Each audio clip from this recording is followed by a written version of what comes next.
In 2026, with UK government debt high and long-term borrowing costs elevated, it is worth remembering that the idea of an advanced G7 nation needing an external rescue is not hypothetical. Britain lived it within living memory. This is the archive of the 1976 sterling and IMF crisis. This is an archive of the United Kingdom's 1976 financial crisis. Documented economic history only. Not a forecast, not investment advice. Chapter 1: The Backdrop. By the mid-1970s, Britain was struggling with the same forces hitting the whole West: the oil shock, double-digit inflation, and weak growth. But more acutely, inflation had peaked above 20% in 1975, the highest in the country's modern peacetime history. Persistent budget and trade deficits left the government dependent on borrowing and on foreign confidence in the pound. That confidence was draining. Chapter 2: The Run on the Pound. Through 1976, sterling came under sustained selling pressure.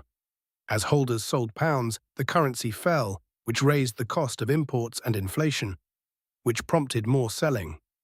The same self-reinforcing loop seen across this archive. 25% sterling's fall against the dollar across the crisis period. The government spent reserves trying to defend the pound and raised interest rates sharply, but the slide continued. By the autumn, it had become a full-blown confidence crisis in a major industrial democracy. Chapter 3: The Rescue. In September 1976, the Chancellor, Denis Healey, was reportedly about to fly to an international meeting and turned back at the airport as the pound fell to manage the crisis. Britain formally applied to the International Monetary Fund for support. 3.9 billion UK IMF loan, the largest in the fund's history to that point. Chapter 4: The Conditions. The loan came with conditions.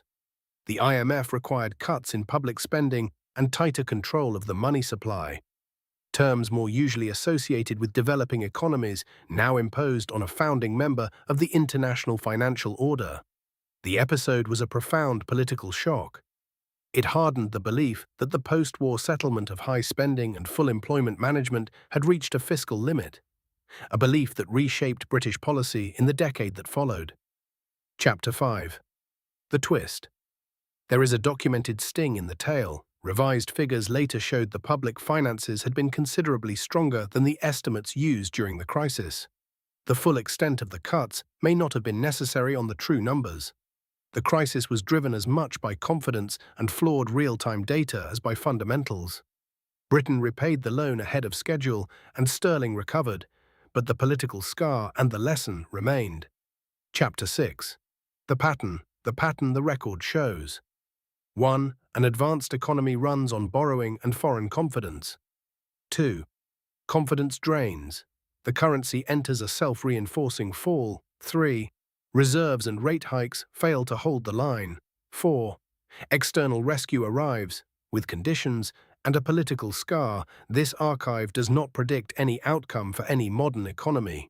It documents that a wealthy, advanced, reserve currency nation reached the point of needing rescue, and how quickly confidence, not just fundamentals, can force the issue. The archive stays open.